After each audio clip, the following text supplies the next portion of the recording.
আজি ঘটনাটো হৈছিল এনেকুৱা ৰাতি কালি 2টামান বজাত আমাৰ গোৱালপাৰা ডিষ্ট্ৰিক্টত নাৰায়ণ সেতু যিটো আছে তাৰে আউটপোষ্টৰ ওচৰত পেট্ৰলিং টিমে এখন গাড়ী পাইছিল, ক'লা ভেনু গাড়ী। তাতে এটা ফিমেল বডি পাইছিল।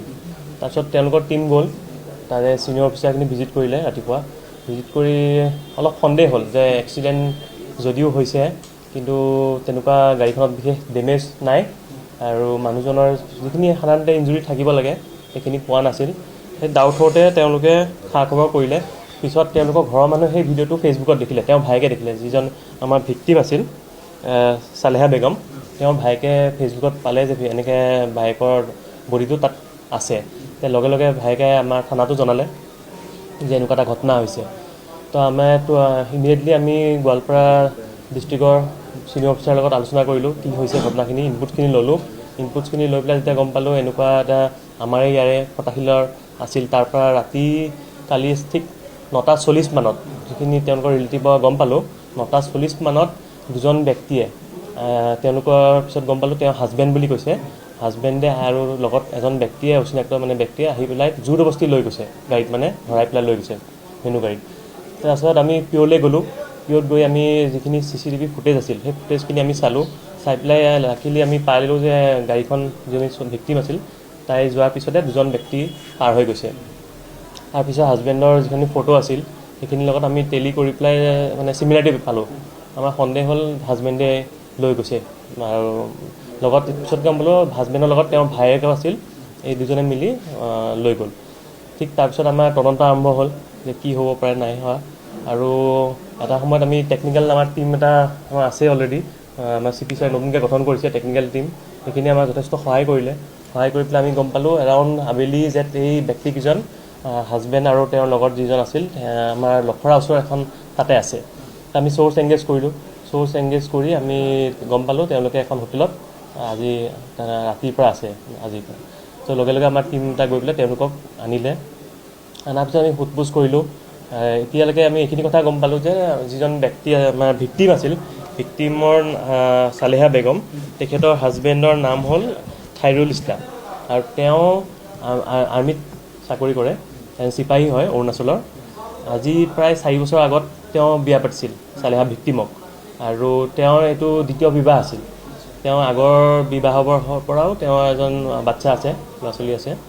আৰু প্ৰথমতে ঠিকে আছিল, ইনিচিয়েলি ঠিকে আছিল। তাৰপিছত তেওঁলোকৰ মাজত অলপ তৰ্ক বিতৰ্ক আৰম্ভ হ'ল। তেওঁ কোৱা মতে ৱাইফে তেওঁৰ পইচাখিনি লৈ পেলাই বেলেগ বেলেগ বস্তু গাড়ী-চাড়ী কিনে, মাটি কিনিছে, ঘৰ কিনিছে আৰু লাহে লাহে তেওঁলোকৰ ৰিলেশ্যনটো অলপ বেয়া হৈছিল। ঠিক তেনেকৈ হাজবেণ্ডৰো এটা ৰিলেশ্যন নগাঁৱত হৈছিল বুলি গম পাইছিল ৱাইফে। সেইটো লৈও ব্লেকমেইল কৰা বুলি তেওঁ কৈছে আৰু তেওঁক আৰু পইচা বিচাৰিছিল। তো এটা সময়ত তেওঁ ডিচাইড কৰিলে যে আইদাৰ তেওঁ মৰি যাব নহ'লে ঘৈণীয়েকক কিবা এটা কৰিব লাগিব। ঠিক সেইটো এটা উদ্দেশ্য কৰি কেইদিনমান ফ'ল' কৰি আছিল। আৰু হাজবেণ্ডৰ যিটো তেওঁৰ ষ্টেটমেণ্টৰ মতে ভিক্টিমৰ কিবা ইলিচিট ৰিলেশ্যনশ্বিপ থকাৰ কাৰণে তেওঁ বহুত ফিল কৰিছিল, জেলাচি ফিল কৰিছিল আৰু ভাবিছিল কিবা এটা কৰিব লাগিব। সেই প্লেনটো কৰি পেলাই তেওঁলোকে যোৱা প্ৰায় 1:30মান বজাৰ পৰা ৱাইফক ফ'ল' কৰি আছিল। আৰু ৱাইফে এখন পাৰ্লাৰত কাম কৰে, আমাৰ উলুবাৰীত আছিল পাৰ্লাৰখন, তেওঁৰ নিজৰ পাৰ্লাৰ। এই পাৰ্লাৰৰ পৰা যেতিয়া ৰাতি আহিছিল 9:30মান বজাত এই ভিক্টিমক ফ'ল' কৰিলে আৰু আন্ধাৰৰ সুযোগ লৈ তেওঁক গাড়ীত উঠাই লৈ গুচি গ'ল। গাড়ীখনত চলাবৰ কাৰণে তেওঁৰ ভিনিয়েক এজন আছিল, যিজন আমাৰ হাজবেণ্ড, তেওঁৰ হাজবেণ্ডৰ ভিনিয়েকক আনিছিল, গাড়ী চলাইছিল। আৰু পিছৰ ছিটত খাইৰুল আৰু তেওঁৰ ভায়েক ইনজামাম হক, তেওঁ আৰ্মিত কাম কৰে, ৰাজপুত ৰেজিমেণ্টত কাম কৰে। ইনজামাম হক আৰু খাইৰুলে ছিটত বহাই পেলাই তেওঁলোকৰ ঘৰৰ ফালে লৈ গৈছিল। হয়, ঘৰলৈ লৈ যাম বুলি জবৰদস্তিকৈ লৈ গৈছিল। কিন্তু তাৰ ৰাস্তাটো বিভিন্ন কথাত কাজিয়া পেচাল লাগিল, মাটি লাগে, গাড়ী লাগে। সেই এটা সময়ত হিতাহিত জ্ঞান হেৰাই পেলাই হাজবেণ্ডে এখন গামোচা আছিল, সেই গামোচাৰে চোক কৰি পেলাই ৱাইফক হত্যা কৰা বুলি আমাৰ আগত ইতিমধ্যে কৈছে। হয়, গাড়ীৰ ভিতৰতে হৈছে।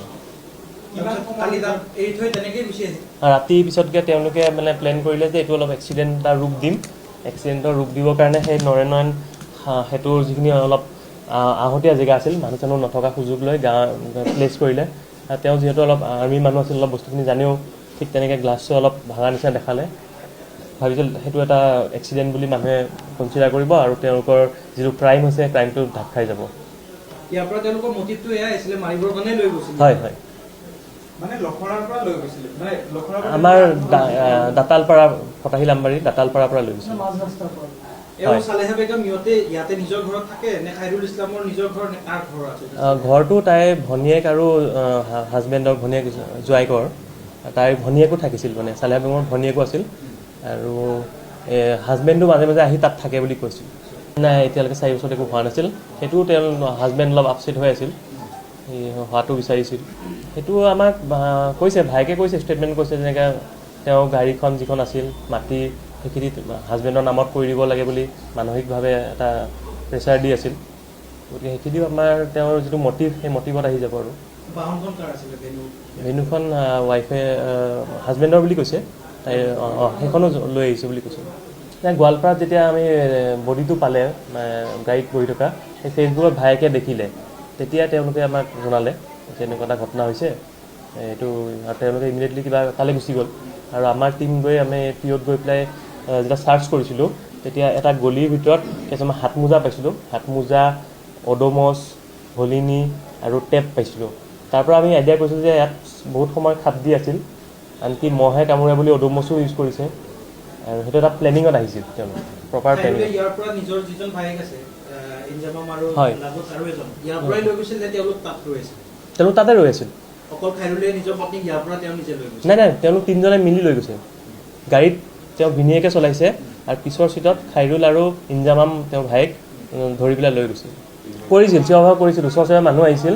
তেতিয়া হাজবেণ্ডে কৈছিল বোলে মই নিজৰ ৱাইফক লৈ গৈ আছোঁ, তোমালোকে বাধা কিয় দিব আহিছা? আৰু ভাবিছে হয়তো হাজবেণ্ড আৰু ৱাইফৰ সাধাৰণতে এনেকুৱা কাজিয়া লাগে, ঘৰত লৈ যাব খুজিছে, ইমান মানে গুৰুত্ব নিদিলে, কোনেওতো গম নাপায় মটিভ।